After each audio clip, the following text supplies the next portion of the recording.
Au nom du Père et du Fils et du Saint-Esprit. Amen. Gloire et louange à toi, Seigneur Jésus. Évangile de Jésus-Christ selon Saint Jean. En ce temps-là, au cours du repas que Jésus prenait avec ses disciples, il fut bouleversé en son esprit et il rendit ce témoignage. Amen, amen, je vous le dis, l'un de vous me livrera. Les disciples se regardaient les uns les autres avec embarras, ne sachant pas de qui Jésus parlait. Il y avait à table, appuyé contre Jésus, l'un de ses disciples, celui que Jésus aimait. Simon-Pierre lui fait signe de demander à Jésus de qui il veut parler. Le disciple se penche donc sur la poitrine de Jésus et lui dit, « Seigneur, qui est-ce » Jésus lui répond, « Celui à qui je donnerai la bouchée que je vais tremper dans le plat. » Il trempe la bouchée et la donne à Judas, fils de Simon l'Iscariote. Et quand Judas eut pris la bouchée, Satan entra en lui. Jésus lui dit alors, « Ce que tu fais, fais-le vite. » Mais aucun des convives ne comprit pourquoi il lui avait dit cela. Comme Judas tenait la bourse commune, certains pensèrent que Jésus voulait lui dire d'acheter ce qu'il fallait pour la fête, ou de donner quelque chose aux pauvres. Judas prit donc la bouchée et sortit aussitôt. Or, il faisait nuit. Quand il fut sorti, Jésus déclara, « Maintenant, le Fils de l'homme est glorifié, et Dieu est glorifié en lui. Si Dieu est glorifié en lui, Dieu aussi le glorifiera, et il le glorifiera bientôt. Petits enfants, c'est pour peu de temps encore que je suis avec vous. Vous me chercherez, et comme je l'ai dit aux Juifs, là où je vais, vous ne pouvez pas aller. Je vous le dis maintenant à vous aussi. » Simon-Pierre lui dit, « Seigneur, où vas-tu » Jésus lui répondit, « Là où je vais, tu ne peux pas me suivre maintenant, tu me suivras plus tard. » Pierre lui dit, « Seigneur, pourquoi ne puis-je pas te suivre à présent? Je donnerai ma vie pour toi. » Jésus réplique, « Tu donneras ta vie pour moi? Amen, amen, je te le dis, le coq ne chantera pas avant que tu m'aies renié 3 fois. » Acclamons la parole de Dieu. Louange à toi, Seigneur Jésus. Bien-aimé de Dieu, paix et joie à vous. Ce que nous venons d'entendre dans l'Évangile est assez intense. Oui, bien-aimé, je vais commencer par une question.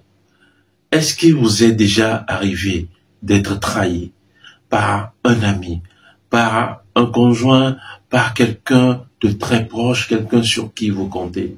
Eh bien, si cela vous est arrivé, ce sont ces mêmes sentiments que Jésus est en train de vivre en ce moment. Jésus est attablé avec ses amis, ses fidèles les plus proches, ses intimes. Et Jésus leur livre que quelqu'un d'entre eux va le livrer. Mais Jésus ne quitte même pas la table. Jésus continue d'aimer jusqu'au bout. Parce que c'est celle-là sa mission. Eh bien, chers frères, chères sœurs, Jésus n'a pas subi simplement une trahison, mais il en a subi 2. Celle de Judas, que nous venons d'écouter, et celle de Pierre, qui va le renier dans les heures à venir. Mais voilà, il continue d'être à table avec eux. Jésus manifeste là sa fidèle amitié pour même les pécheurs. Alors, et vous, qu'auriez-vous fait si vous étiez dans cette même condition que Jésus, à table avec ceux qui vont vous trahir? Mais Jésus continue d'aimer, aimer en tout temps.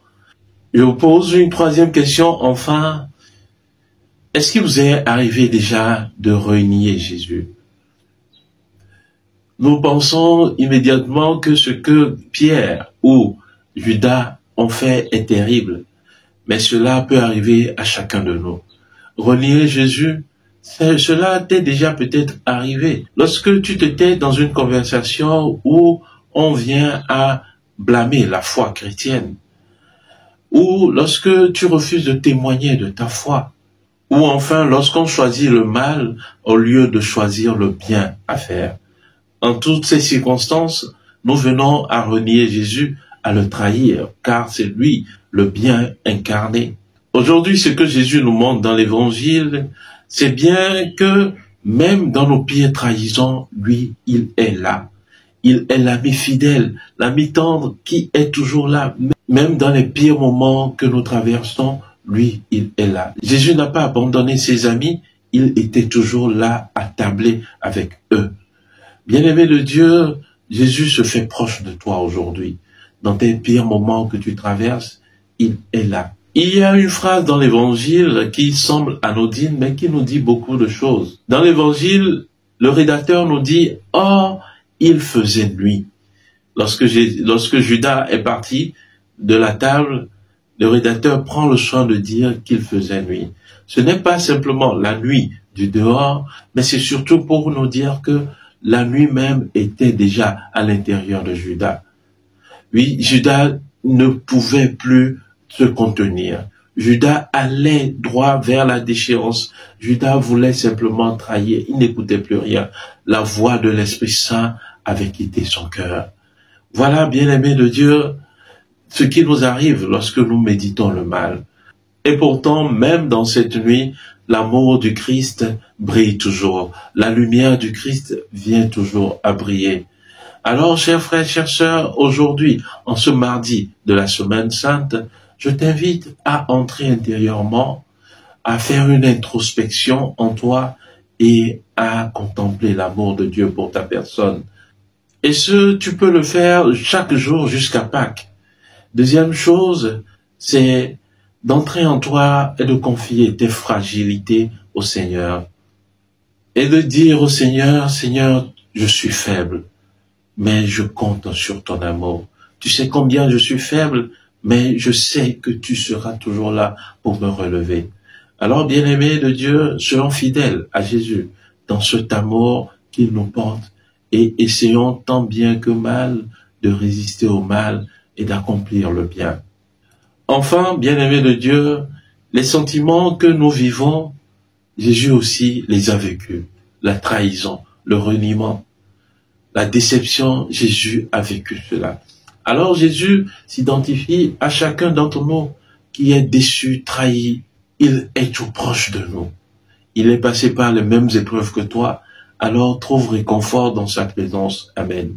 Bien-aimé, un dernier point de méditation, c'est l'attitude de Judas. Judas a accepté servir l'argent au lieu de servir Dieu. Et tous nous sommes tentés par cela. Oui, Jésus nous le dit dans l'Évangile, on ne peut pas servir deux maîtres à la fois. L'argent ou Dieu, pas les deux. Bien souvent, nous sommes amenés à servir l'argent. C'est l'argent qui nous dicte nos choix. Chaque jour, nous sommes là à demander à cette créature, argent, de nous dicter ce que nous allons faire. Tout au long de la journée, ce que nous devons accomplir, c'est l'argent qui nous le dicte. Or, c'est bien qui est notre Créateur. Et nous valons bien plus que de l'argent. Bien-aimé de Dieu, il est essentiel de retenir que ta vie vaut plus que de l'argent, vaut plus que de l'or. Car tu as Dieu en toi et tu es une créature de Dieu faite à son image et à sa ressemblance. Alors il nous faut vraiment prendre le dessus et avoir les yeux fixés sur Jésus-Christ, notre Maître. Amen. Prions le Seigneur. Aide-nous, Dieu éternel et tout-puissant, à célébrer les mystères de la passion du Seigneur, de telle sorte que nous obtenions le pardon. Par Jésus-Christ, ton Fils unique, notre Seigneur, qui vit et règne avec toi dans l'unité du Saint-Esprit, Dieu pour les siècles des siècles. Amen. Et que Dieu Tout-Puissant vous bénisse, lui qui est Père et Fils et Esprit Saint. Amen. Excellent mardi saint à vous et que les bontés de Dieu vous accompagnent tout au long de cette semaine sainte. Amen.